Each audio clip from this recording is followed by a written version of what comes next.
Assalamualaikum warahmatullahi wabarakatuh. Hello everyone. I'm Muhammad Ma'arif and my partner Ahmad Sahrul Sobirin.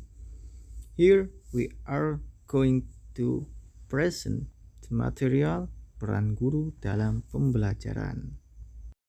Ya, kita sebelum membahas peran guru dalam pembelajaran, kita harus mengetahui dulu apa itu pengertian pembelajaran. Pengertian pembelajaran menurut ketentuan Undang-Undang Republik Indonesia Nomor 20 Tahun 2003 tentang Sistem Pendidikan Nasional adalah tenaga kependidikan yang berkualifikasi sebagai guru, dosen, konselor, pamong belajar, widiawiswara, tutor, instruktur, fasilitator, dan sebutan yang sesuai dengan kekhususannya, serta berpartisipasi dalam menyelenggarakan pendidikan.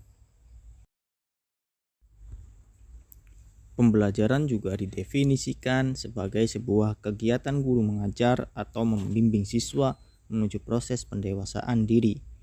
Pengertian tersebut menekankan pada proses pendewasaan, yang artinya mengajar dalam bentuk penyampaian materi, tidak serta-merta menyampaikan materi atau transfer of knowledge, tetapi lebih bagaimana menyampaikan dan mengambil nilai-nilai atau transfer of value dari materi yang diajarkan agar dengan bimbingan pendidik bermanfaat untuk mendewasakan siswa.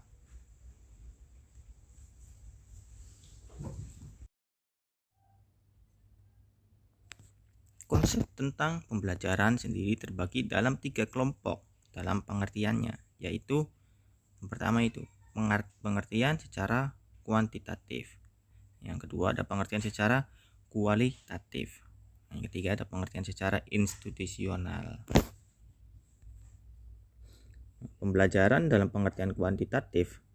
Pembelajaran dalam pengertian ini berkaitan dengan jumlah materi dalam pembelajaran, yang artinya konsep pembelajaran seperti ini menekankan pada penularan atau penyampaian materi pelajaran atau pengetahuan dari guru kepada siswa sebanyak mungkin.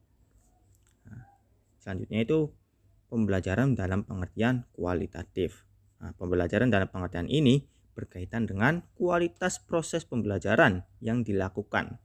Artinya konsep pembelajaran seperti ini menekankan pada upaya guru dalam mempermudah siswa melakukan aktivitas belajar serta tingkat kebermanfaatan materi pelajaran bagi siswa.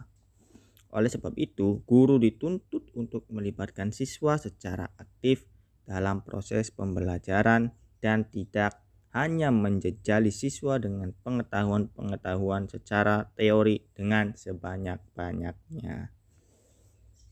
Selanjutnya ada pembelajaran dalam pengertian institusional. Pembelajaran dalam pengertian ini berkaitan dengan bagaimana kemampuan guru dalam melakukan penataan dan mengorganisasikan pembelajaran, termasuk perencanaan, pelaksanaan, dan evaluasi proses pembelajaran. Yang artinya secara institusional pembelajaran dituntut untuk dapat dilaksanakan secara efektif dan efisien oleh guru. Peran guru dalam proses pembelajaran. Peran guru dalam proses pembelajaran dibagi menjadi 9. Yang pertama, ada peran guru sebagai pendidik. Pendidik dalam Undang-Undang Sisdiknas Nomor 20 Tahun 2003 didefinisikan dengan tenaga kependidikan yang berkualifikasi sebagai guru, dosen, konselor, tutor, instruktur, fasilitator, dan sebutan lain yang sesuai dengan kekhususannya, serta berpartisipasi dalam menyelenggarakan pendidikan. Yang kedua, ada peran guru sebagai pengajar. Peran guru sebagai pengajar kadang diartikan sebagai menyampaikan materi pelajaran kepada siswa. Nah, dalam posisi ini, guru aktif menempatkan dirinya sebagai pelaku imposisi, yaitu menuangkan materi ajar kepada siswa. Yang ketiga, ada peran guru sebagai pembimbing.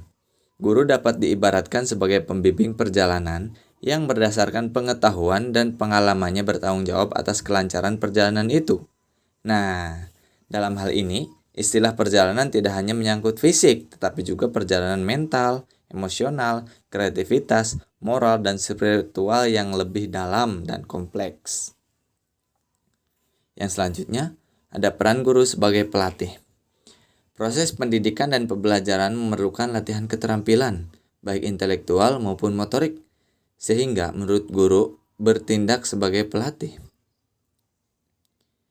Tanpa latihan tidak akan mampu menunjukkan penguasaan kompetisi dasar dan tidak akan mahir dalam berbagai keterampilan yang dikembangkan sesuai dengan materi standar. Oke, dalam hal ini, guru bertugas untuk membentuk seseorang memiliki keterampilan yang sama dengan apa yang menjadi bidangnya tersebut, agar anak-anak yang dilatihnya bisa meraih prestasi dalam bidang-bidang mereka. Yang seterusnya, ada peran guru sebagai penasehat. Guru adalah seorang penasehat bagi peserta didik juga bagi orang tua, meskipun mereka tidak memiliki latihan khusus sebagai penasehat, dan dalam beberapa hal tidak dapat berharap untuk menasehati orang. Peserta didik senantiasa berhadapan dengan kebutuhan untuk membuat keputusan dalam proses akan lari kepada gurunya. Yang keenam, ada peran guru sebagai inovator.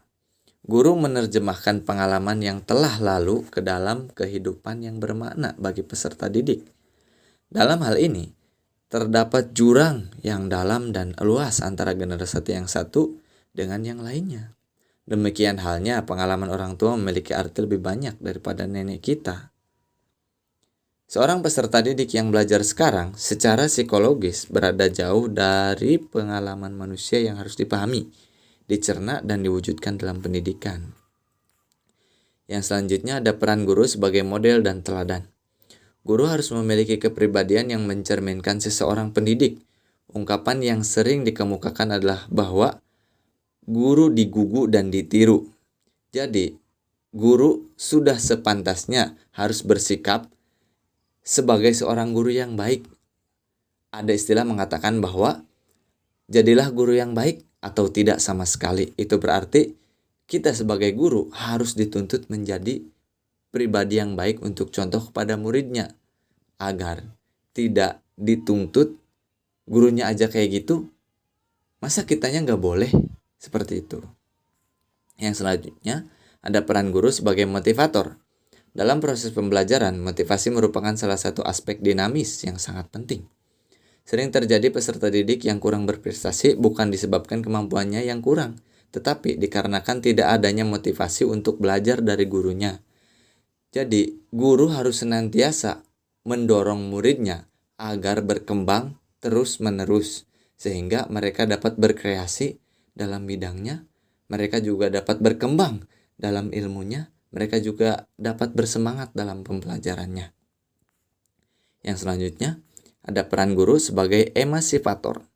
Peran guru dalam pembelajaran adalah dengan kecerdikannya, guru mampu memahami potensi peserta didik, menghormati setiap insan dan menyadari bahwa kebanyakan insan merupakan budak stagnasi kebudayaan. Jadi guru harus menempatkan dirinya dalam konteks posisi anak di mana mereka ditempatkan dan di mana mereka berada di daerah tersebut. Kita harus mengikuti sebagaimana kebiasaan mereka agar dapat mengikuti pembelajaran dan dengan baik ke depannya. Ya, berdasarkan materi yang telah disampaikan, kesimpulannya adalah guru memiliki banyak tugas, baik yang terikat oleh dinas maupun di luar dinas dalam bentuk pengabdian. Guru merupakan profesi atau jabatan atau pekerjaan yang memerlukan keahlian khusus sebagai guru dan tidak dapat dilakukan oleh sembarangan orang di luar bidang kependidikan.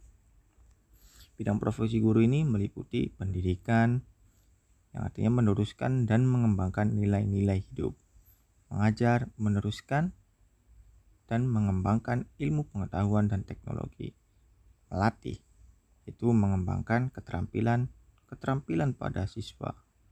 Dan bidang kemanusiaan, di sekolah harus dapat menjadikan dirinya sebagai orang tua kedua yang mampu menarik simpati sehingga ia menjadi idola para siswa dan menjadi motivasi bagi siswa dalam belajar. Di dalam bidang kemasyarakatan, masyarakat menempatkan guru pada tempat yang lebih terhormat di lingkungannya, karena dari seorang guru diharapkan masyarakat dapat memperoleh ilmu pengetahuan. Ini berarti bahwa guru berkewajiban mencerdaskan bangsa menuju pembentukan manusia Indonesia seutuhnya yang berdasarkan pada Pancasila. Semakin akurat para guru melaksanakan fungsinya, semakin terjamin, tercipta, dan terbinanya kesiapan dan keandalan seseorang sebagai manusia pembangunan. Okay, that's all. Thank you for today. Thank you for watching and see you. Assalamualaikum warahmatullahi wabarakatuh.